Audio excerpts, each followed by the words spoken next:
Imagine you're standing at the airport, passport in hand, ready to embark on what you've been dreaming about for years.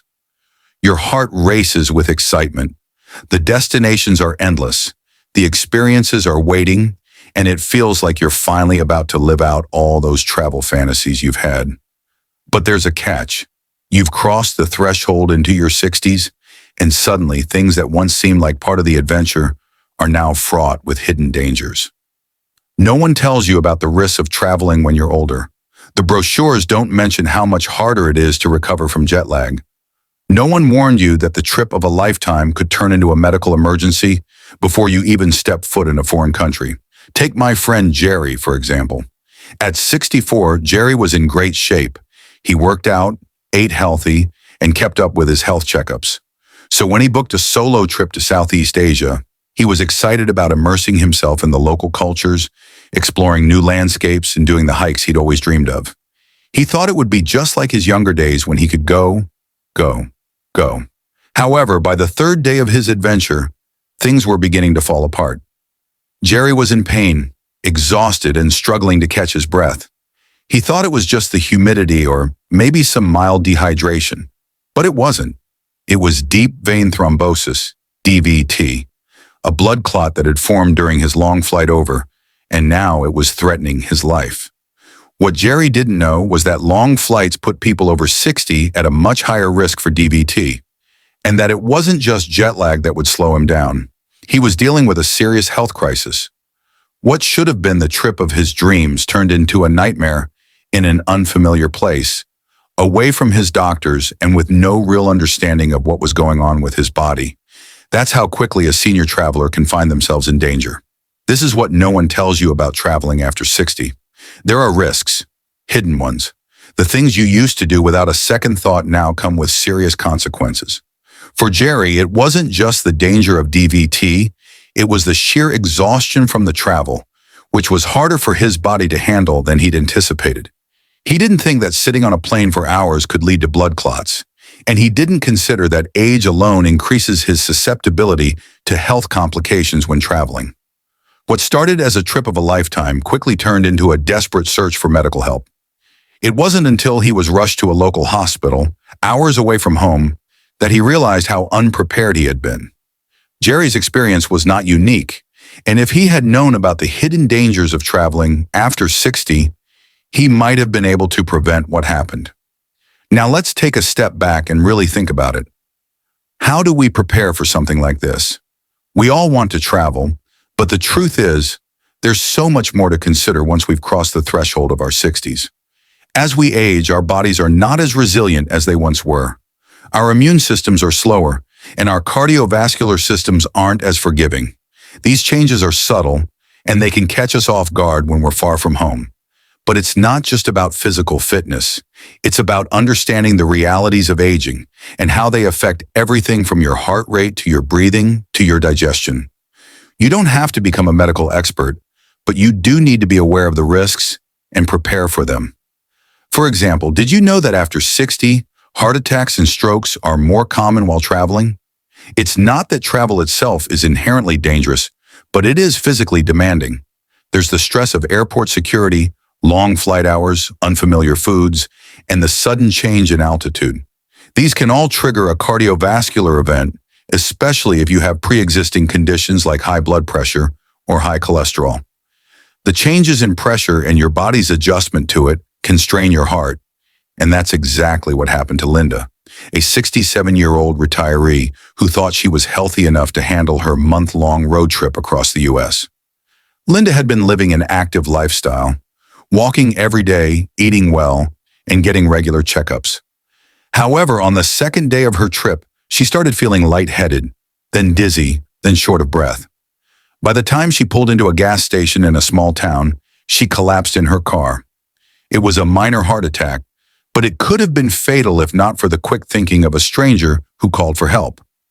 Linda had always considered herself healthy for her age, but she had overlooked the fact that long stretches of travel and unfamiliar physical activity, combined with an already weakened heart, put her at greater risk. Let's talk about medication, something that we all rely on as we get older. You know how important it is to take your pills on time?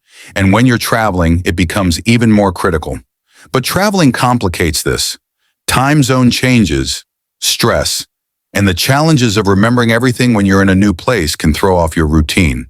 Maybe you forget a dose, or you mix up your meds, especially if you're dealing with multiple prescriptions. And that could have serious consequences. I know a couple of seniors who have ended up in emergency rooms simply because they took the wrong medication or forgot a dose.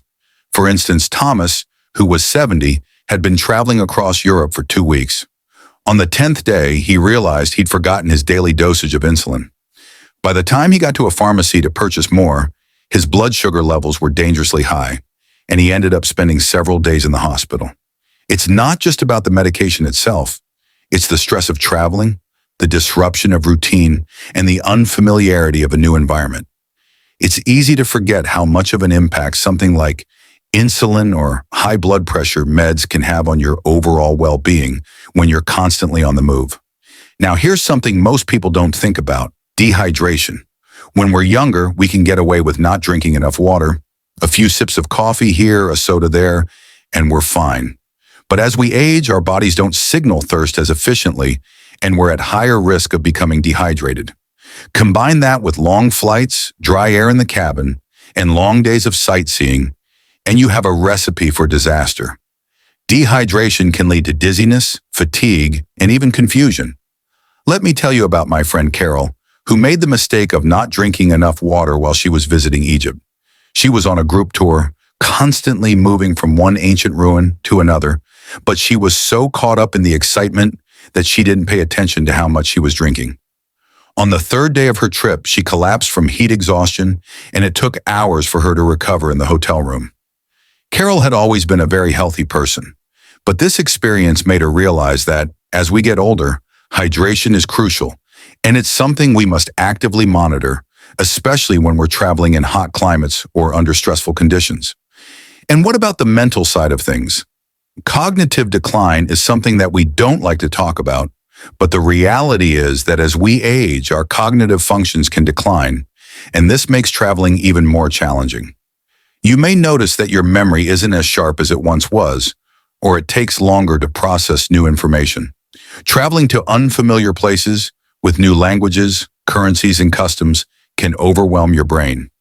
Not to mention the stress that comes with navigating airports, catching trains, or following a tour guide in a foreign city.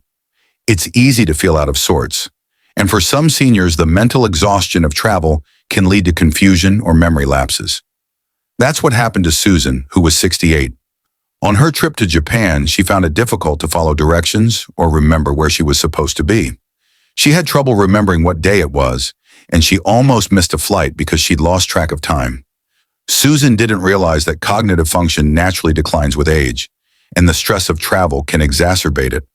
Fortunately, she had a travel companion who helped her stay on track.